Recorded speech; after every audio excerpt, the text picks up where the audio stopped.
Oh, Disney World! Disney World! Disney World! I want to go to Disney World!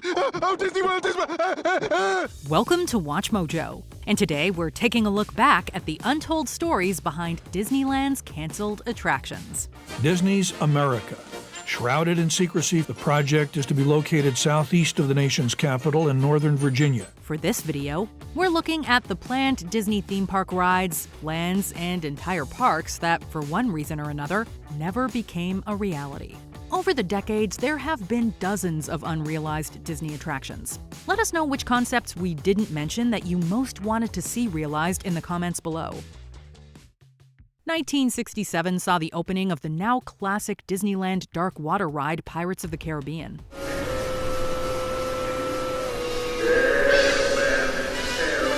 Located in the themed land of New Orleans Square, the ride took Californians on an unforgettable journey. Just 4 years later, when Walt Disney World opened, a number of rides were cloned for the new park. However, Imagineers figured some of the novelty would be missing with another Pirates ride. A pirate's life for me!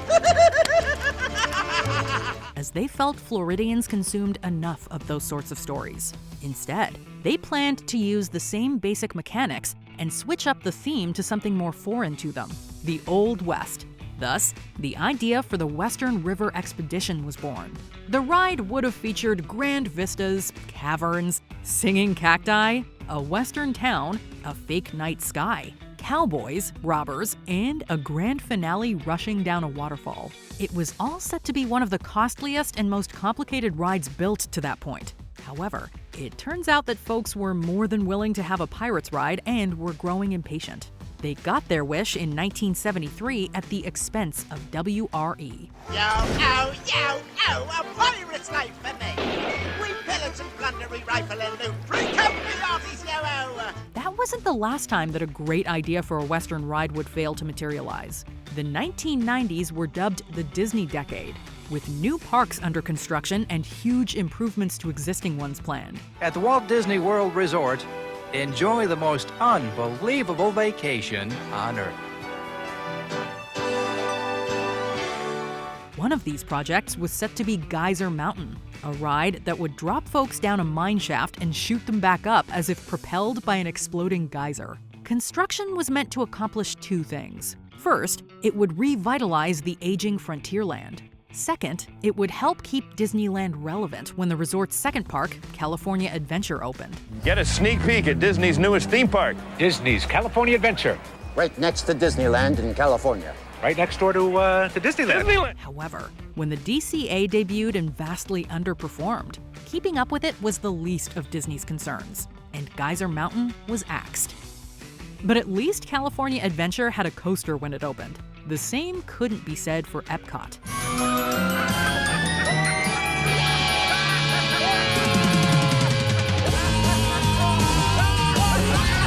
There once were plans to build one, however, and in true Disney fashion, it would have been a mountain. Like the Matterhorn in Disneyland, Epcot's coaster would have been based on a real summit, Mount Fuji.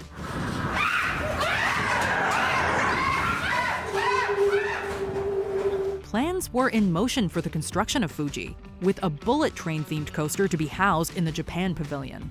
So what killed the ride?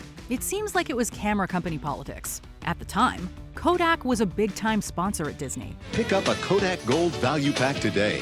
The instant way to bring home Oliver and Company for the whole family. A ride that shared a name with their chief rival, Fujifilm, allegedly drew the sponsor's ire. So it was never built. Epcot would astoundingly not get a roller coaster until Guardians of the Galaxy Cosmic Rewind opened in 2022.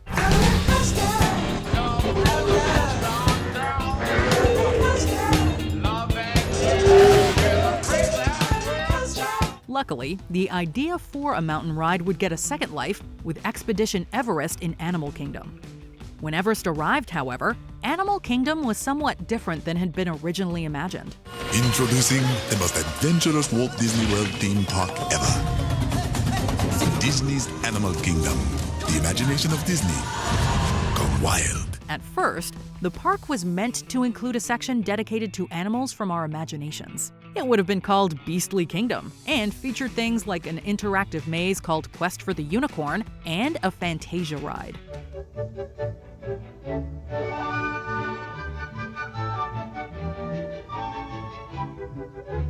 The land's pièce de résistance would have been Dragon Tower. Concept art showed suspended riders soaring by a fire-spewing dragon in bat-like carts. Then the arrival of Euro Disney happened. The Paris park underperformed, which led to cost-cutting measures being enacted. Euro Disney Paris, the most spectacular holiday in Europe. Then CEO Michael Eisner postponed and eventually abandoned plans for the ride and Beastly Kingdom altogether.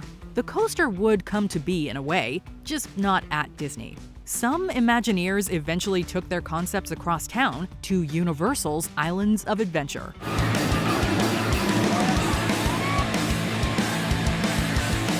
Eventually, the area set aside for Beastly Kingdom became the land of Pandora.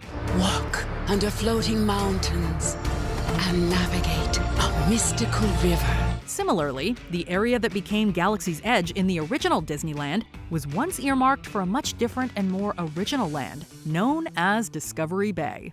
As pictured by then up-and-coming and now legendary Imagineer Tony Baxter, it would have been set in a retro-futuristic 1800s San Francisco along the rivers of America. The bay was going to draw inspiration from the works of authors like Jules Verne and H.G. Wells. Steampunk aesthetics would have defined the area, with airships and submarines pulled right out of famous novels. Even eventual expansions had been planned out.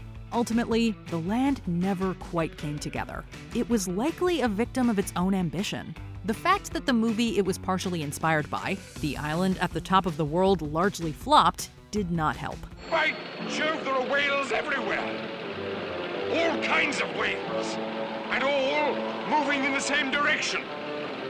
Exactly. Of course, Discovery Bay wasn't the only nautical-themed attraction that never came to be. In fact, for a brief time, there were plans to make an entire floating theme park. The SS Disney would have been able to take in thousands of guests per day and hold just under 20 attractions. Some of these would have been exports of existing rides like It's a Small World and Star Tours. It's a world of laughter, a world of tears. It's a world of hopes and a world of fears. There also would have been completely new ones specifically for the ship, such as a The Little Mermaid dark ride, a sizable Ferris wheel, and an Indiana Jones roller coaster.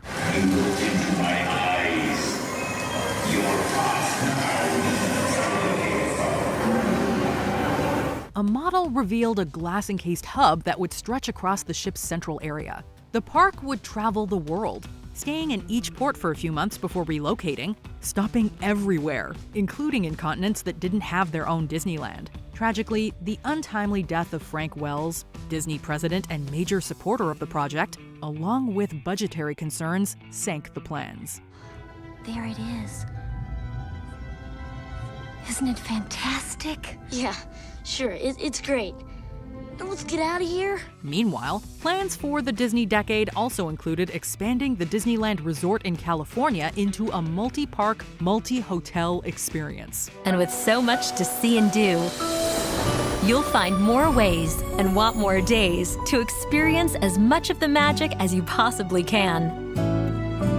The first plan for a second park in the state was to be Disney Sea, part of a larger Long Beach resort called Port Disney. Port Disney would have notably included hotels, stores, a marina, the Queen Mary ship, which the company already owned, and a cruise ship port. The park itself was going to be built right on the water and was meant to be highly themed to fit its environment.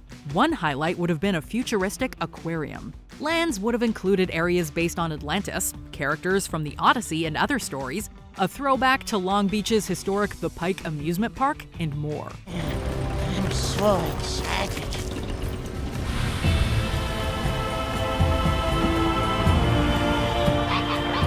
Disney made press announcements and sent out mailers when unveiling their plans, but failed to gain public support. Resistance from locals and a number of other factors caused them to instead focus on another idea.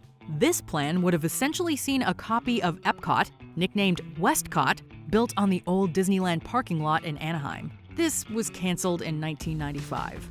These two projects were estimated to cost almost $3 billion each and became more casualties of the financial failure in Paris. Ultimately, the parking lot was developed into the much cheaper California Adventure.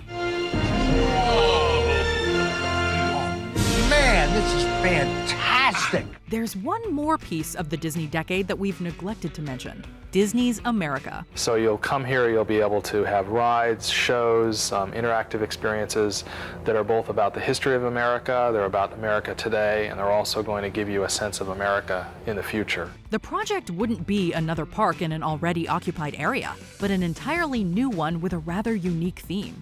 It was meant to spotlight American history, and the place of choice was Virginia. Thus, Disney began buying up the land they wished to develop.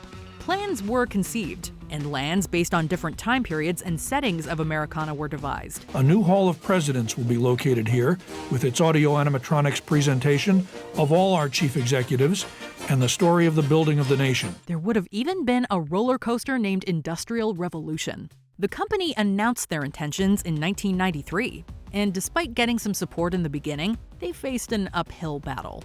Locals and historians opposed the project, notably arguing that it commercialized or glossed over some of the darker periods of U.S. history. Native America explores the life of this continent's first inhabitants.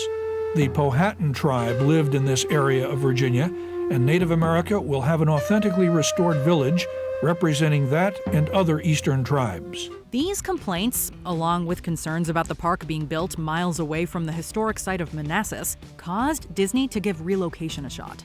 Things stalled until Knott's Berry Farm, located close to Disneyland, became available to purchase, opening the door for the company.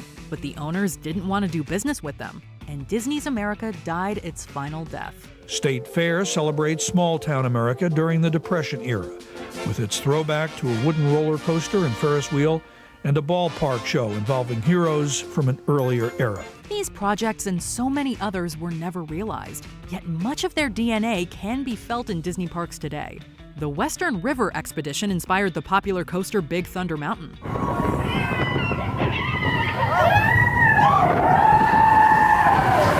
The ride system from Geyser Mountain was used for Tower of Terror. Tony Baxter's plans for Discovery Bay were incorporated into Paris's Discoveryland. While there's no floating theme park, Disney now has a fleet of cruise ships.